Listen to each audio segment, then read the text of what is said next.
house. I really thought this was it, honestly.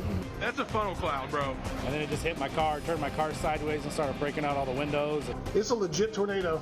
He just said run and we ran. You can see debris flying up in it. Oh my God. And make very clear that the almighty hand of God has provided safety to our community.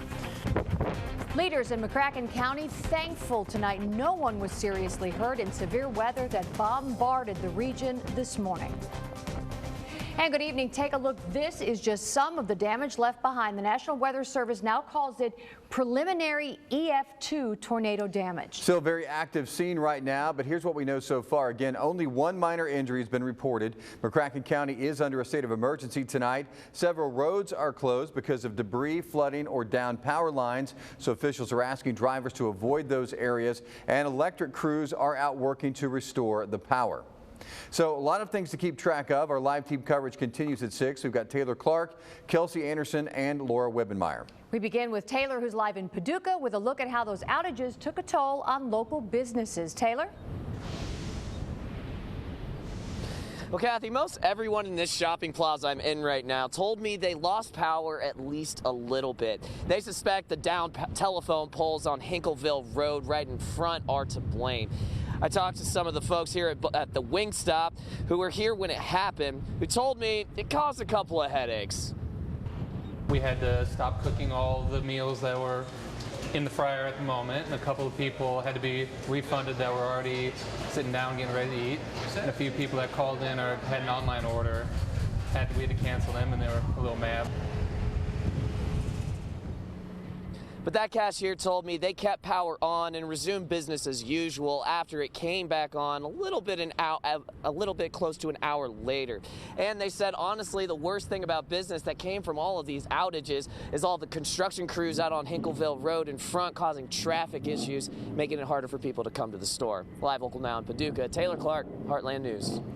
Thank you, Taylor. Again, down power lines have closed several major roads in that area. One big closure to let you know about tonight, Highway 62 east of McKendree Church Road and Highway 286 east of McKendree Church Road. All traffic into those areas is being diverted to Highway 60. We understand officials are also asking drivers to avoid the area if possible. Back over here in Missouri, flooding caused a few schools to start late this morning. Here's a look at the scene in New Madrid. You can see water completely covering some roads. Again, this was near schools. Authorities warn us to never go around the barriers or try to cross flooded streets. It's a legit tornado. Here's a look at one of the many videos sent in to us by you, the viewers, of that twister in action. This one from Jared Borum. Thanks to everyone who sent those videos in. And just a reminder, never put yourself in danger to get a picture or video. Several houses took a serious hit in McCracken County, leaving homeowners to figure out how to clean up. Mark Holmes tells us he expected some storm damage to his home, but nothing like this. His garage was picked up and moved several feet. You can see large chunks of his home torn off, sending his belongings scattering into his yard. But despite all this damage, Holmes says his family plans to move forward. The 14 years we've lived here, we've always enjoyed being out here. We love the country. It's kind of private, but yet still close enough to the city to get in town.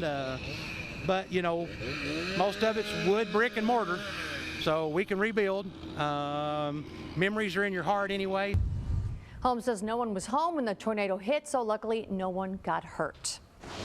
We were actually headed to the church, and Ryan looked up, and there was part of our silo, which is, you can see across the road, was in the air, and he just said run, and we ran. A lot of damage happened at Mount Zion Baptist Church with dozens of preschoolers inside. No one, though, was hurt, but there are down power lines and debris is everywhere. Kelsey Anderson joins us now live from that scene in West Paducah. Kelsey?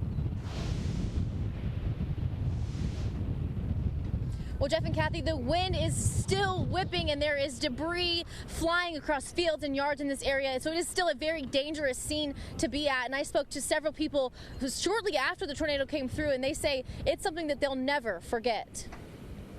Yeah, I've never been hit by Mother Nature like this. This was definitely the closest call for me. There's nothing you can do. I mean, you're helpless. Hopefully it doesn't hit us. Yeah. And it actually never did. Because it just happened so quick. Roofs torn off, vehicles flipped over, windows broken, power lines down, and trees uprooted. That's the scene in western McCracken County after a tornado ripped through the area. At one point, just saw the wind, all the trees started picking up, and the power lines, coming up out of the ground. And then it just hit my car, turned my car sideways, and started breaking out all the windows, and I could just hear debris slamming off the side of my car. So we were outside getting ready to leave to go to the church, and my coworker saw our silo in the air doing this, and we ran back in the building and just went in the bathroom and hunkered down. 39 kids and several adults were in this church preschool when the tornado tore the roof off. Officials say all of them took shelter and no one was injured. But just down the road, a grain bin blew off its foundation and wrapped around a Cape Girardeau man's truck on Highway 62. And when it finally stopped, we come outside and we found out somebody was trapped underneath the grain silo down there. So we ran down there and they wouldn't let us near it because the power lines were down on it. The driver made it out with just minor injuries. I will never forget it. I will never forget it. Well, crews did just arrive on the scene to fix these power lines and get folks on this road power back to their homes. A lot of them are on wells, so they don't have power and they don't have running water right now. So crews are here working, and officials are asking people to stay clear of these areas as crews clean up and make sure that this is a safe area for everyone to be at. Live Local Now, Kelsey Anderson, Heartland News. All right, Kelsey, thank you. Here's a live look at the weather radar tonight. Quiet now, but wind warnings are still in effect across much of the heartland. You can see the flag blowing pretty hard here in Cape Girardeau. Let's check in with Laura. She's got your first alert at 6. Yeah, here's our highest gust we've seen so far to push in for your Friday. More on that coming up. All right, take a look here. No, this is not a lake. It's a look at a flooded field between Matthews and East Prairie from a lineman with SEMO Electric who had to get out a boat to get his job done today. The co-op called it a long night and morning for crew members who appreciate your patience as they worked to restore power. So again, a state of emergency in McCracken County right now. There is a shelter open for anyone needing a place to stay. The American Red Cross is opening an evacuation center at the Broadway United Methodist Church on Broadway Street. That's for anyone who has immediate needs or needs information. And if you don't live near the damage, officials are asking everyone to avoid the area. As we learn more about tornado cleanup, we'll be posting updates here at KFES12.com. There you can also see a slideshow with more pictures of today's damage. And on the KFES News app, you can find news conferences with the latest information from officials out of McCracken County. You can see how the high winds after the tornado are impacting cleanup efforts and our crews out on the scene.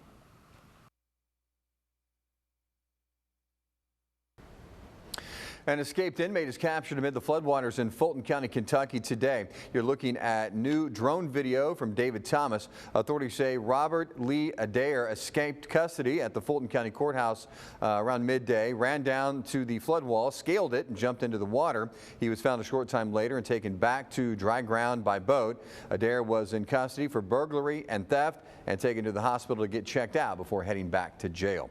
The Missouri Senate backs an effort that would make it harder to impeach and remove top officials. This less than a year after former Governor Eric Greitens resigned while facing possible impeachment.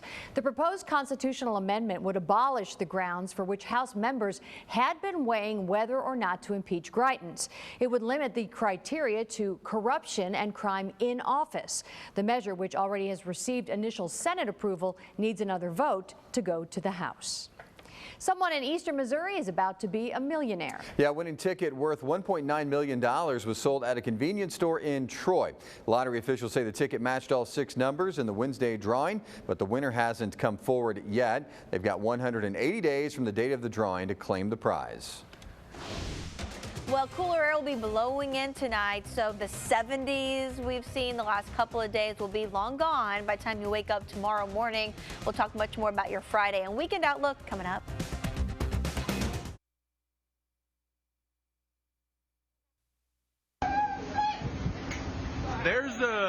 There's a chance. Another look at some incredible video from McCracken County today. This one from John Davey. We have a lot more on our website and our Facebook page. Once again, don't put yourself in danger, though, to get photos or videos.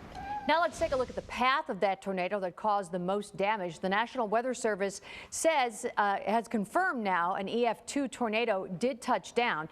It starts near Golson Road, then travels several miles east, hitting Mount Zion Baptist Church, as we showed you. Continues until it dies down near Denbury Lane. And again, so far we know of just one minor injury, a gentleman from Cape Girardeau who was headed to work in Paducah. And that happened when a grain bin actually wrapped around his truck. Take a look. He's pretty lucky. 39-year-old James Garner of Cape Girardeau driving on Highway 62 when this happened. His truck completely flipped over. Luckily, a sheriff's deputy arrived on the scene very quickly and tells us Garner was awake and alert and was able to crawl out of the wreckage on his own with only minor injuries. Meantime, a McCracken County deputy had a close call himself when the storm hit. Take a look at what's left of his cruiser. He was parked in the Mount Zion Baptist Church parking lot when the tornado hit, busting out his windows.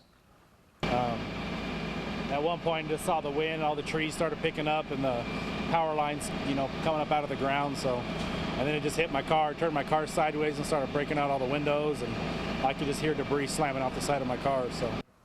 Yeah, the deputy able to make it out of his vehicle and make it into the church. And again, we want to let you know that it's looked at by the Weather Service right now as a preliminary EF2 tornado. Lots of damage, but still not a definitive ranking just yet. Well, once the severe weather left the heartland, it moved east and towards Evansville, Indiana. Take a look. You can see some of the construction signs strewn all over the ground in that area. Power lines were down or about to fall down. Some traffic signals were out as well. Several tornadoes were spotted or touched down in this area today. Now, First Alert Weather with Laura Wibbenmeyer. Yes, the National Weather Service pretty nice, dry with cold mornings, but mild afternoons. Rain chances don't come back until Monday.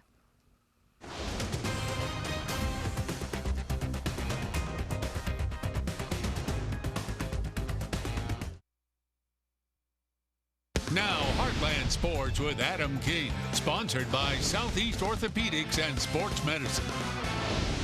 Win or go home. It's that simple for the Tigers. Today they either play major, some noise. We'll be right back.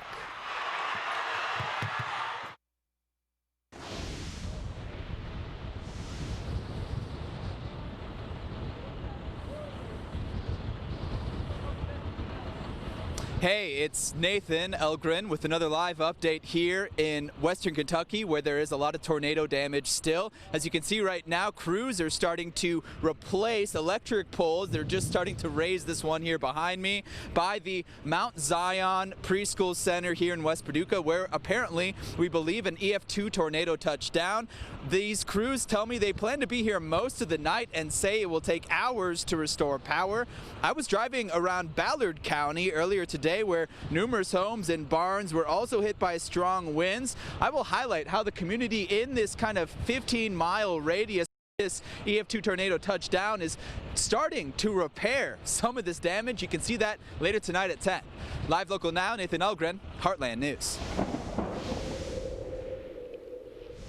Our next big weather maker will be the cooler air that pushes back in tomorrow. Look at our wind chill forecast for your Friday morning. Some of us will feel more like the 20s to lower 30s as we step outside. And the winds won't be as strong as they are today, or they were today, but they will still be gusting up to about 20 to 25 miles per hour. So even at lunchtime, some of us will still feel like we are below freezing. We are looking forward to a dry weekend, though, Saturday and Sunday. All right, looks good. We're going to leave you tonight with this video out of McCracken County. We'll have more coverage on Heartland News at 10.